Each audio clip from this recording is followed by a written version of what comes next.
여러분 안녕하십니까? 포항 MBC 뉴스데스크입니다.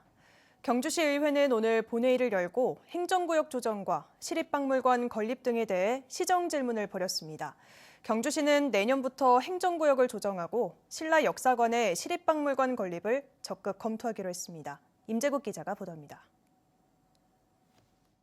경주시 보건소 인근의 황성초등학교입니다. 이름과 달리 학교 부지는 동천동과 용광동 두 개 동으로 분리돼 혼선이 이어지고 있습니다. 이라고 의원은 이 같은 불합리한 행정구역으로 주민 불편이 지속되는 지역이 15곳에 이른다며 행정구역 조정이 시급하다고 주장했습니다. 여러 가지 이해관계가 없는 지금이 행정구역 경계 조정을 위한 최적의 타이밍이라고 생각합니다. 과감하고 근본적인 변화를 시도하여 행정구역과 생활권을 일치시켜 경주시는 대규모 택지 개발과 도로 개설 등으로 생활 권역이 일치하지 않는 지역을 대상으로 내년부터 본격적으로 행정구역을 조정하기로 했습니다. 엄연한 현지 조사와 경계 조정 대상의 주민 의견 수렴 및 대립 의견 조율 등 다양한 검토 과정을 거쳐서 해당 지역 주민들의 의견이 적극 반영될 수 있도록 절차를 진행하겠습니다. 한순희 의원은 현재 경주에는 방대한 문화재급 유물이 많지만 전시 공간이 부족하다며 경주 시립박물관 건립을 제안했습니다. 경주 국립박물관을 시간이 날 때마다 수시로 방문해 보면 전시 공간의 협소함을 느끼면서 경주의 시립박물관을 반드시 건립해야 할 이유를 보는 것 같아 안타까웠습니다. 경주시는 박물관 건립에는 300억 원과 5년 정도의 시간이 필요하지만 문화산업 발전을 위해 시립박물관 건립을 긍정적으로 검토하기로 했습니다. 새로운 시립박물관의 건립보다는 현재 추진 중인 신라 역사관 건립 시 사업 일부를 시립박물관 형태로 건립하여 운영하는 방안을 적극 검토하고 있다. 경주시 의회는 의원윤리 행동강령 개정 조례안 등 3건의 조례안을 의결하고 제2회 추가 경정 예산안을 최종 승인했습니다. MBC 뉴스 임재욱입니다.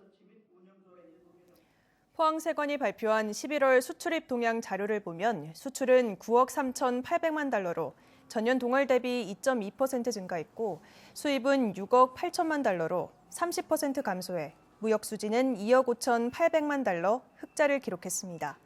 철강 금속 제품 수출은 27.6% 감소한 4억 8,500만 달러, 화학공업 제품은 1년 새 377% 증가한 3억 5,300만 달러를 기록해 양극재와 음극재 등 화학 제품 수출이 포항 지역 전체 수출의 38%를 차지했습니다. 포항제철소 침수 등의 영향으로 광산물 수입은 전년 동월 대비 17.9% 감소했고 같은 기간 철강 금속 제품의 수입 역시 41.2% 줄었습니다. 태풍 흰남노로 침수 피해를 입은 포스코 포항제철소 2 열연 공장이 100일 만에 가동을 재개했습니다. 포스코에 따르면 이번 2 열연 공장 재가동으로 포항제철소 18개 아변 공장 가운데 13개 공장이 정상적으로 가동되고 있습니다. 포스코는 이달 말 스테인리스 2 냉연 공장과 1 전기 강판 공장을 가동하고 내년 1월 안으로 도금 공장과 스테인리스 1 냉연 공장을 차례로 재가동해 수해 복구를 완료할 계획입니다.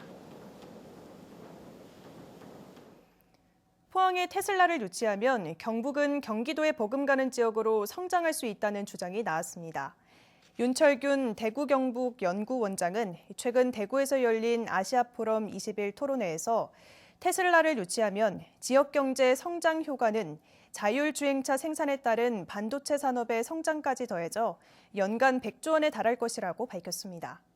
특히 유 원장은 테슬라는 혁신 기업이라며 테슬라 유치를 위해 산업부가 나서는 것은 물론이고 지자체와 지역기업도 무조건 유치해야 한다는 적극적인 움직임을 보일 시점이라고 말했습니다. 대구시가 대형마트 의무 휴업일을 일요일에서 평일로 바꾸는 방안을 추진합니다. 거의 10년 동안 유지해온 규제를 광역단체가 앞장서서 풀기로 나선 건 전국에서 처음 있는 일인데요.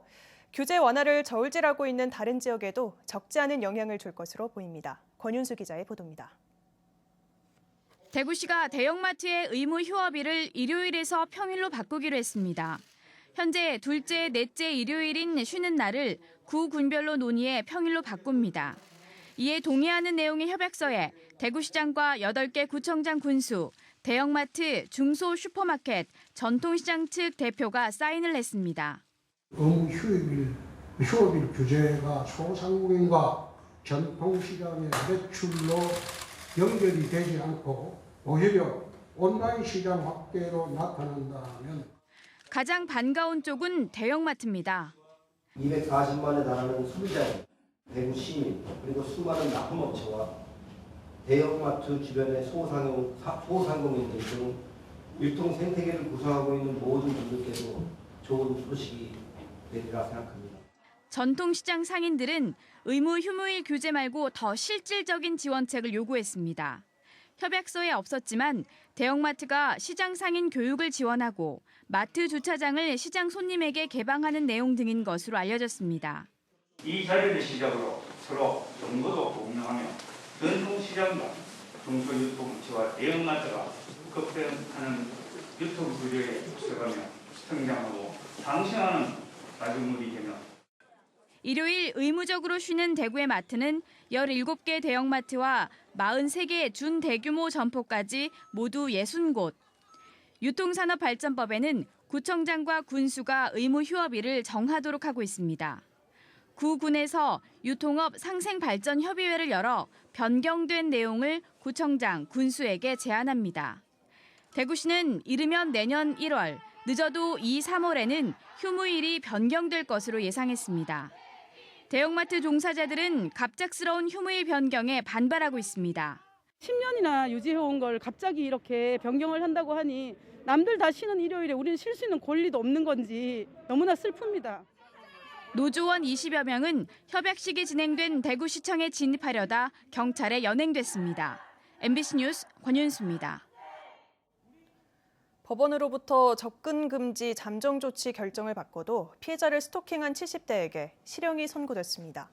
대구지법 포항지원은 스토킹 범죄 처벌 등에 관한 법률 위반 혐의로 기소된 A씨에게 징역 1년 6개월을 선고하고 40시간의 스토킹 범죄 치료 프로그램 이수를 명령했습니다. A씨는 지난 7월 피해자 집에 찾아가 신고한 사람이 누구인지 밝혀달라며 소란을 피워 법원으로부터 스토킹 중단과 주거지 등 100m 이내 접근 금지를 받고도 여러 차례 스토킹 행위를 한 혐의로 기소됐습니다. 노지농사는 자연재해나 병해충이 오면 속수무책으로 당할 수밖에 없어 농가의 피해가 이만저만이 아닌데요. 앞으로는 기후, 농작물의 생육 상태를 실시간으로 살펴서 제때 필요한 조처를 하고 이렇게 해서 최상의 농작물을 생산하는 스마트 농업이 노지에서도 가능하게 됐습니다. 전국에서 처음으로 사과 작목에 대한 스마트 농업 시스템이 안동에 구축됐습니다. 이정희 기자입니다. 사과 주산지인 안동의 한 과수원. 일반적인 사과나무와는 달리 줄기가 단 2개, 이축 대목이 평면 벽처럼 줄지어 늘어섰습니다. 줄기와 잎에는 각종 센서가 부착돼 있고 일정 간격으로 카메라도 설치돼 있습니다. 온도, 습도, 바람, 강우의 일사량까지 측정하는 미니 기상대도 있습니다. 측정된 10여 가지의 자료는 통합 관제 시스템으로 실시간 전송됩니다. 지난 11월 수확을 앞두고 측정된 사과 생육 상태. 인공지능 빅데이터 분석 결과 견무늬병이 의심됐고 이런 사실은 농장주의 휴대전화 전용 앱으로 전달됐습니다.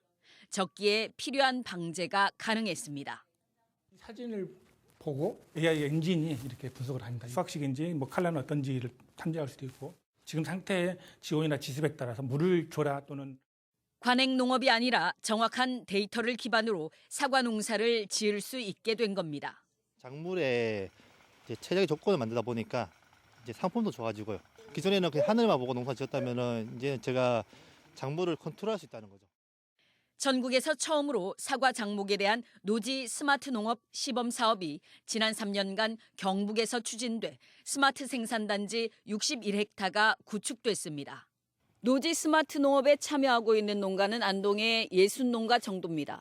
우리나라 사과 농업이 나아가야 할 새로운 모델이기도 합니다. 기후변화로 인한 어떤 농작물 재해, 무인 자동화 기기를 통해서 노동력도 절약하고 그래서 기본적으로 이제 데이터 기반의 어떤 능농 방식으로 바꿔 나가야지만이 시범 사업은 끝났지만 지속적인 시스템 운영, 농가 사후 관리 등이 숙제입니다.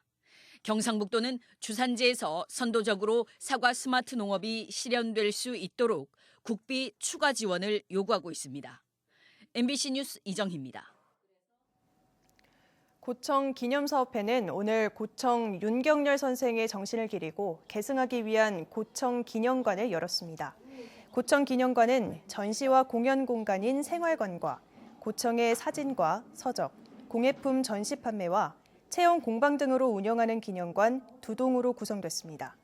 1916년 함경북도 주울에서 출생한 윤경열 선생은 경주의 어린이 박물관 학교를 개설하고 신라문화 동인회를 창립했으며 신라문화 역사 탐구와 남산의 학술 연구, 보존에 기여해 문화예술 발전과 기반 확장에 공적을 남겼습니다. 연호랑과 새우녀의 고장인 오천읍 세계리에 1월 문화공원이 새로 문을 열었습니다. 2만 3천 제곱미터 부지에 연호랑 새우녀 동상과 1월 문화기념관, 청동기 시대 유물과 선돌, 암각화 등을 조성해 포항의 새로운 관광 자원으로 관심을 모을 것으로 기대됩니다. 1월 문화공원은 문화체육관광부에서 추진한 3대 문화권 관광 기반 조성 사업의 일환으로 조성됐으며 총 사업비 125억 원이 투입됐습니다. 길게 이어지던 한파는 내일 낮부터 반짝 누그러지겠습니다. 다만 경북 동해안 전역에 나흘째 건조특보가 발효 중인데요. 화재 사고에 주의해 주시기 바랍니다. 조주경 기상캐스터입니다. 정말 춥다는 말이 절로 나오는 날씨입니다. 내일 아침까지 강추위가 이어지겠는데요. 오늘 아침 경주의 기온이 영하 11도로 시작했습니다. 내일은 영하 7도로 시작하겠지만 체감 기온은 영하 10도 아래에서 출발하겠습니다.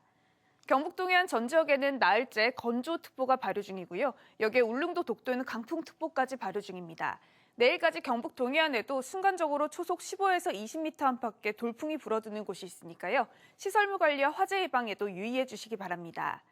오늘 밤까지 울릉도와 독도에는 1cm 안팎의 눈이 내리겠습니다. 이어서 자세한 내일 기온 보겠습니다. 내일 아침 기온은 오늘보다 3도에서 4도가량 높게 시작하겠습니다. 경주가 영하 7도, 영덕과 울진 영하 5도, 포항이 영하 4도로 시작하겠고요. 한낮 기온은 영덕과 울진 6도, 포항과 경주 7도 선에 머물면서 낮 기온도 오늘보다 3도에서 5도가량 높겠습니다. 울릉도와 독도의 하늘도 내일 대체로 흐리겠습니다. 아침 기온 울릉도 0도, 독도 3도로 시작해서 한낮 기온은 울릉도 5도, 독도 6도까지 오르겠습니다. 동해의 먼바다를 중심으로는 풍랑주의보가 발효 중입니다. 물결은 전해상에서 최고 3.5m로 다소 높게 일겠습니다. 내일 낮부터는 추위가 반짝 누그러지겠지만 모레 눈이나 비가 내린 뒤로부터 다시 강추위가 시작되겠습니다. 날씨였습니다. 오늘 오전 6시 31분쯤 경주시 외동읍의 자동차 부품 제조 공장에서 불이 나 2시간 30여 분 만에 꺼졌습니다. 소방은 사무실에 불이 난다는 신고를 받고 인원 45명과 장비 18대를 투입해 진화 작업을 벌였습니다. 소방은 정확한 화재 원인과 재산 피해 규모를 조사하고 있습니다. 최근 33년 동안 우리나라 연안 해수면이 10cm 가까이 상승한 것으로 나타났습니다. 해양수산부 국립해양조사원은 1989년부터 지난해까지 연안 해수면이 평균 9.9cm 상승했다는 분석 결과를 발표했습니다. 해역별 연평균 상승치를 보면 동해안이 연간 3.53mm로 가장 높았고 관측 지점별로는 울릉도와 포항, 보령 등의 순으로 나타났습니다. 국토교통부의 도시재생 뉴딜사업 공모에 울진군의 후포면 우리 동네 살리기 사업이 선정돼 사업비 120억 원을 확보했습니다. 이에 따라 울진군은 후포면의 지역 특성을 고려한 테마거리를 조성하고 소규모 골목 환경 개선 사업과 정주 여건 개선을 위한 도시재생 사업 등 주민 네트워크 활성화를 위한 5개 프로그램을 내년부터 2026년까지 추진할 계획입니다. 문화체육관광부가 국제회의 산업의 지역 경쟁력을 강화하기 위해 경주를 국제회의 복합지구로 추가 선정했습니다.